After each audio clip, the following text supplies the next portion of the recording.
you a few things that might help you with making a logo from an animal. These are a few techniques that I found helped a lot. So anyway, find a picture, open it up in Photoshop, and what you're going to do first, and I'm going to show you this. I'm going to teach you about the pen tool a little bit. But so like when you select something normally, and you just do a simple image selection like this. You can see when you zoom in, there's huge areas that are really ratty and didn't do very good in terms of selecting. So definitely when there's not a lot of contrast and you want to get a good selection, like even right here, right by the mouth, you can see it's just not really doing very good. So you're going to have to work with that anyway. So one of the tools that allows you to select things really well is the pen tool. And I'm going to deselect this. Basically, the pen tool, if you hit the P, it will go to pen tool over here. It's the thing that looks like a pen.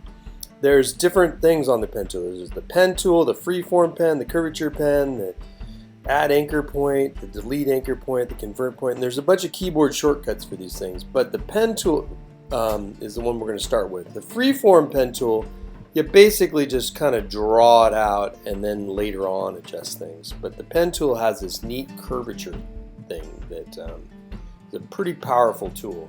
So anyways, for this, I'd suggest zooming in.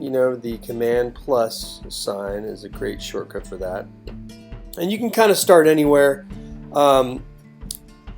Basically, hit a point, and then you're going to do the next point, and with the pen tool you kind of drag these handles out. See how those are getting dragged out, and it makes a curve.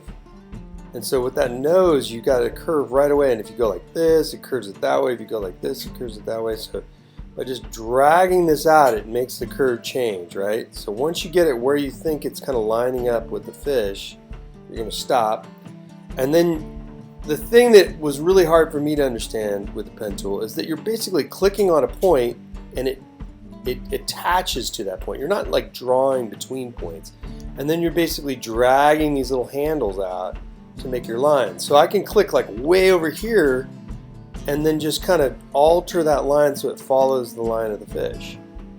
And that's the big lesson. You kind of click and then you drag these handles out. And you can see these handles just kind of basically allow you to line up with the fish. And you get a really crisp edge. And people who are really good at the pen tool try to get as few points as they can. And so they'll just take like long stretches and just try to keep that bend really clean. And that link I showed you has a great game that you can play to try to really minimize your lines. But you can see by just making these slight curves, it really makes a beautiful edge on the fish. Here, and then you're going to have this little bump there where you need to get it. And then I'm going to click here and drag it to get that curve. And then you can click right here and, whoops, click right here and drag out that curve.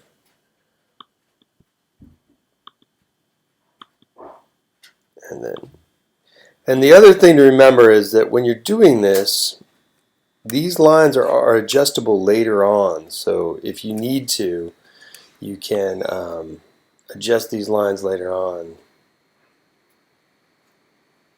So if you're going one way, you need to make a shift. You can click Alt or Option, and you can bend this line up, which is a pretty awesome trick.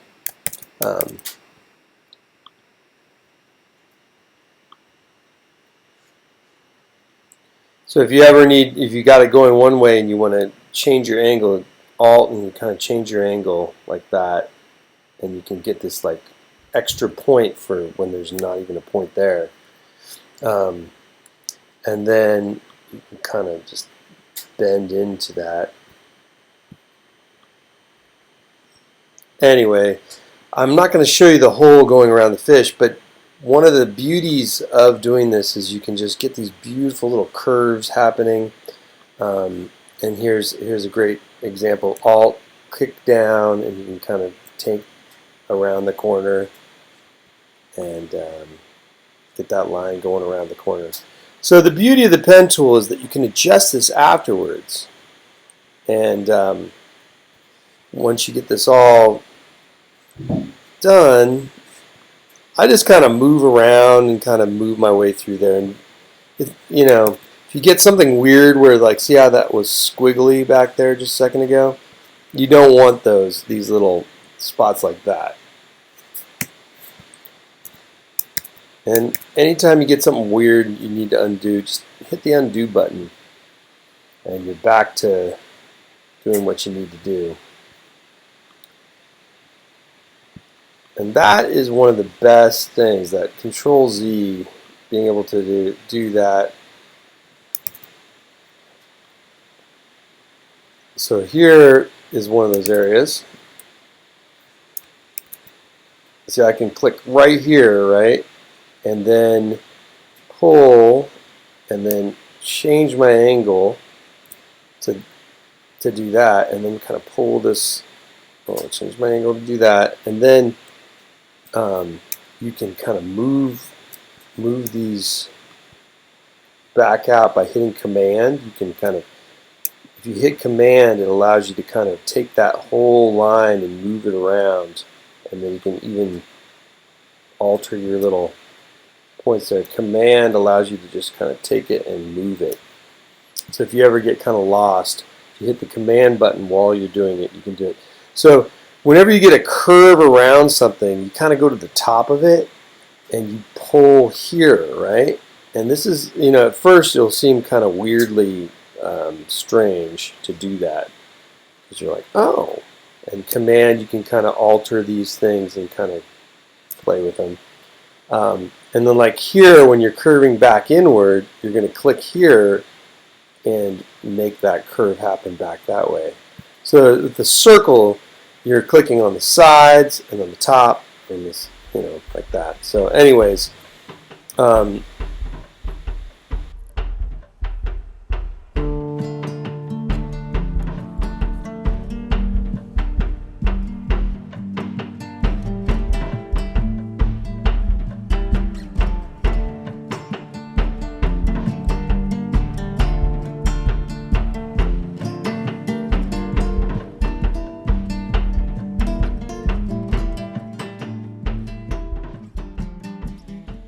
just join that. Bink.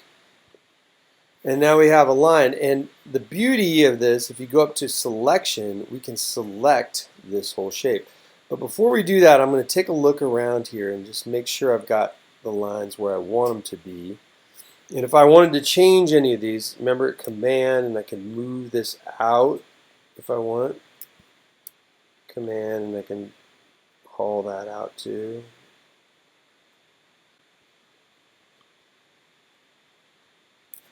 Anyway, so then you're going to hit selection, and since you got this nice precise line, you're not going to need to feather, and let's make sure we're on the right layer, and then you're going to just say OK.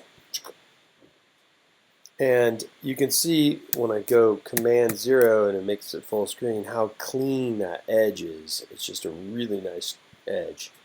So anyways, when you got this edge all nice and clean here, there's numerous things you can do with this edge. You can go to your paths, and you can actually stroke this edge, or you can do different things with it. But what we're going to do is we're going to create a new layer. So new layer, and we're going to actually go back to layers and choose this layer, and we're going to say layer, new layer from via copy. And that's going to give us a nice cutout Chinook to work with. By clicking on the background and then making sure that you select the inverse, then you'll have the fish selected. What I want you to do is create a whole new layer, right? And by having this selection going on over here in this bottom layer, it'll transpose that selection up here. And that way when you're drawing with your brush, you can't really go off the selection. It'll keep you right on that edge. And that's a really nice tool for keeping that nice sharp edge that you work so hard to get. So what we're going to practice doing is kind of just drawing with this brush and getting a nice kind of graphic edge to your drawing. And I'll kind of show you some things, like if you're doing this, you can make sure these little end points are really clean and nice looking. And you can see how the lines kind of connect together. What's nice about having that edge, once again, is you can just kind of make those little shifts. So you got that little hint of information there. You can kind of change the thickness of your line, make some variation happen. If you want to change the size of your brush, you kind of see the brush thing by hitting the brackets. You can shrink it way down and get some details in these areas here. If you want to erase, you can use your eraser tool and change the size of your brush, and this is a great tool for getting that kind of glow in the eye.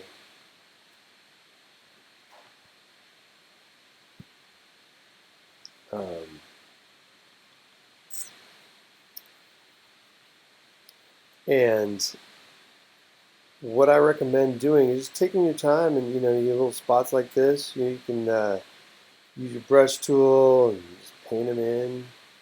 There's a little nair where the nose is, paint that in, etc., etc. Draw the outlines, and you can always erase them back out later if somehow you don't like the way they look or whatever, but it's going to take a while, just so you have like a little heads up, to really flesh this thing out. It's going to take a little time to get all these nice things. One thing, if you have a tablet and you can draw with a pen, it's a lot easier than drawing with a mouse, believe me. So that'll really change your life if you can use a different tool to draw with. But even with a mouse, just drawing and kind of taking your time to get these really nice, see how these lines really change in terms of thickness, these dark areas, being able to just adjust your brush size so you can get these dark areas really nice and filled in without scribbling away.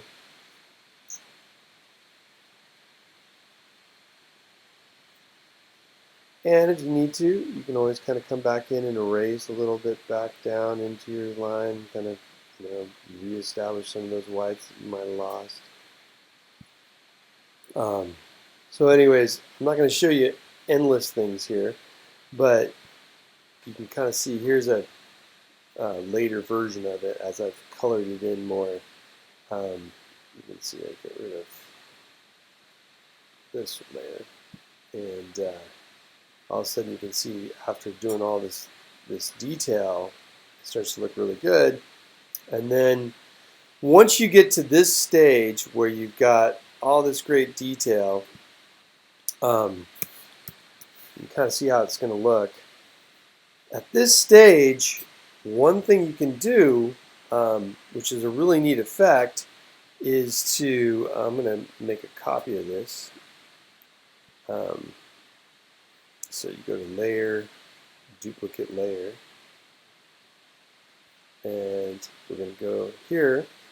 And with this filter for doing logos, it's pretty nice. You just do what's called a stamp filter. And it just increases the contrast immensely and just makes it really very graphic looking. You can see you can change it so the light dark balance is different. You can kind of pump it up more and get a really nice sharp image when you're done. And so then what I did, which was pretty simple for my logo, is I just basically took that same pen tool and I zoomed in, and I drew along the edge. I'm going to deselect this so we don't have those marching ants. And I just drew that edge where I wanted the text to be, and use that same pen tool line to create a text path for the text to flow on.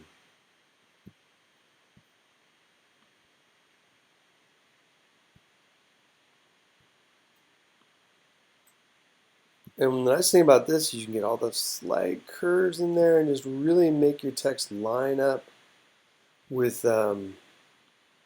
your whatever you choose to make your logo of. And so I'm just going to go to the end of this fin. And then when you go to get your text, get a normal size here, and hit your text button, and when you'll see, actually I'm going to zoom in again so you can kind of see what happens. When you get over and when you get over this path and you kind of hover on it, you should get these like little wavy lines. It's kind of hard to see them in this light. I'm going to zoom out so you can see. So this text is like this crazy text that I've got. So if I were to write Alan, say, then it's going to look like that. And the only way to get it to fit is to shrink it down. So select the whole thing, and then shrink it down.